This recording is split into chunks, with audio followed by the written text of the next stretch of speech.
L'état-major général des armées et le chef d'état-major de la garde nationale sont arrivés à Mondoro pour rendre hommage aux victimes de l'attaque de postes de sécurité de la localité.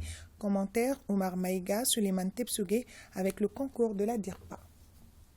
Dès leur arrivée au poste de Mondoro, le chef d'état-major général des armées et les membres de sa délégation se sont inclinés sur la tombe des vaillants militaires tombés sur le champ d'honneur, les armes à la main, avant de visiter les postes et réconforter les hommes qui sont sur place. Les forces armées maliennes se sont farouchement battues contre des terroristes lourdement armés au cours de cette attaque. Après le tour des différentes positions, le chef d'état-major général des armées a visité l'ancienne position des Famas de Mondoro.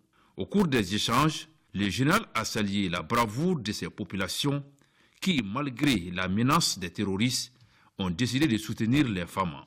Je suis réjoui, comme toute la population, très réjoui de cela, à échanger nos idées et passer les informations qu'il faut pour le village et pour le Mali même. C'est un gros village de plus de 6000 âmes.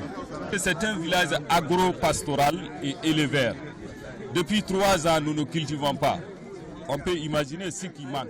Vraiment, nous félicitons les forces armées du Mali. Nous connaissons également l'étendue du territoire. Nous ne pouvons pas accuser le gouvernement qu'on nous a délaissés. Juste après l'attaque du poste de sécurité, des instructions ont été données par le chef d'état-major général des armées pour une meilleure sécurisation du poste de sécurité de Mondoro. En soutien aux populations, une enveloppe symbolique a été remise aux autorités locales de Mondoro par le chef d'état-major général des armées. Il est à signaler que les éléments du poste de sécurité de Mondoro avaient infligé une lourde perte aux terroristes. Des assurances ont été données aux populations quant à la détermination des forces armées de sécurité à traquer les groupes armés terroristes jusque dans leur dernier retranchement et d'ajouter que rien ne saurait entraver la montée en puissance des Famas pour la défense de la patrie sur l'ensemble du territoire national.